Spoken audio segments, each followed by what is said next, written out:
Assalamualaikum warahmatullahi wabarakatuh.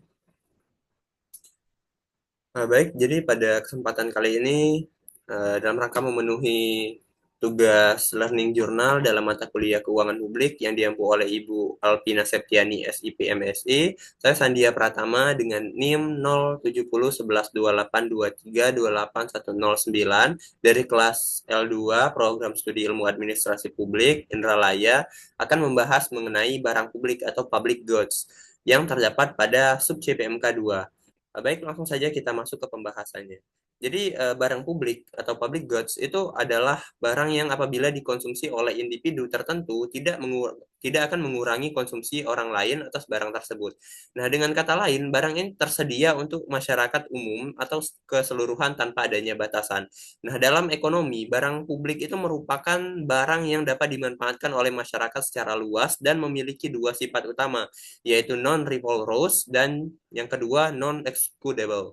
Nah, non-rivalrous itu berarti penggunaan barang itu oleh satu orang tidak akan mengurangi kesempatan individu lain untuk menikmati barang tersebut. Contohnya kayak penerangan jalan umum atau lampu jalan yang dapat digunakan oleh semua orang tanpa mengurangi manfaat bagi orang lain. Nah, sementara itu non-excludable berarti tidak ada yang dapat dicegah untuk mendapatkan manfaat dari barang tersebut, baik mereka membayar maupun mereka tidak membayar. Contohnya kayak keamanan yang diberikan oleh kepolisian. Nah, itu merupakan salah satu barang publik di mana seluruh masyarakat mendapatkan manfaat tanpa harus membayar secara langsung. Karena sifatnya ini kemudian barang publik ini seringkali menghadapi masalah pendanaan karena banyak orang yang memilih untuk tidak membayar tetapi tetap ingin menikmati manfaatnya yang disebut dengan free rider problem. Nah, oleh karena itu barang publik ini umumnya dikelola oleh pemerintah melalui pajak dan kebijakan subsidi agar tetap tersedia dan berfungsi dengan baik begitu. Nah, selain itu barang publik ini juga memiliki eksternalitas.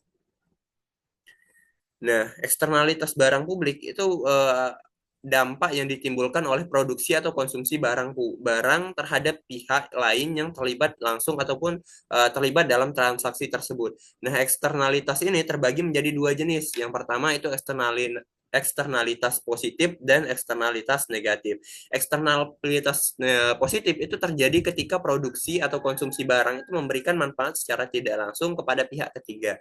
Nah, misalnya terjadi pembangunan jalan umum di suatu kawasan.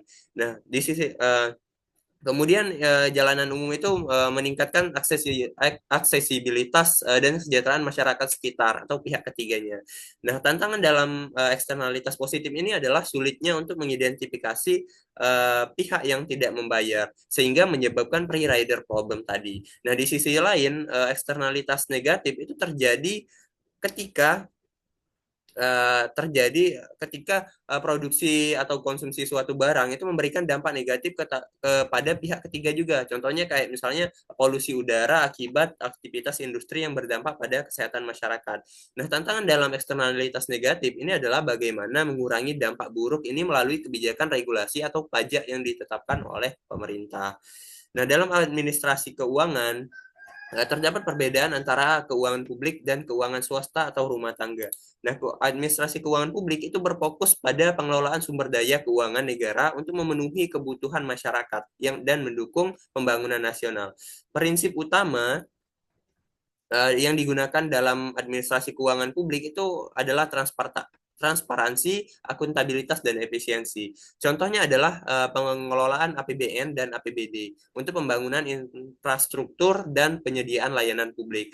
Nah, sementara itu keuangan swasta atau rumah tangga itu lebih berorientasi pada kesejahteraan ekonomi individu atau organisasi. Nah, prinsip dasarnya adalah penggunaan sumber daya secara optimal untuk mencapai tujuan finansial tertentu. Nah, contohnya adalah manajemen arus kas dalam perusahaan untuk menjaga stabilitas keuangan atau pengaturan keuangan pengeluaran rumah tangga agar tidak melebihi pendapatan yang dimiliki. Nah, perbedaan mendasar antara keduanya ini terletak pada tujuan dan cara pengelolaannya. Keuangan publik itu menitik beratkan pada kesejahteraan masyarakat secara luas dan sedangkan keuangan swasta itu lebih berorientasi pada keuntungan kesejahteraan individu tertentu. Nah, jadi dari pembahasan ini dapat kita simpulkan bahwasannya barang publik itu adalah barang yang dapat digunakan oleh semua orang tanpa mengurangi manfaat bagi orang lain.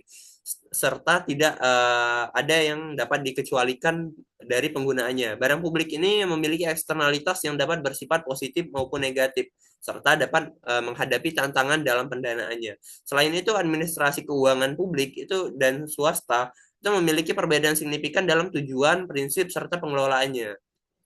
Jadi begitulah pembahasan dari mengenai barang publik dalam sub CPMK 2. Semoga pembahasan pada hari ini dapat memberikan manfaat bagi kita semua. Semoga kita dapat menjalani hari-hari yang baik tanpa adanya masalah yang berarti.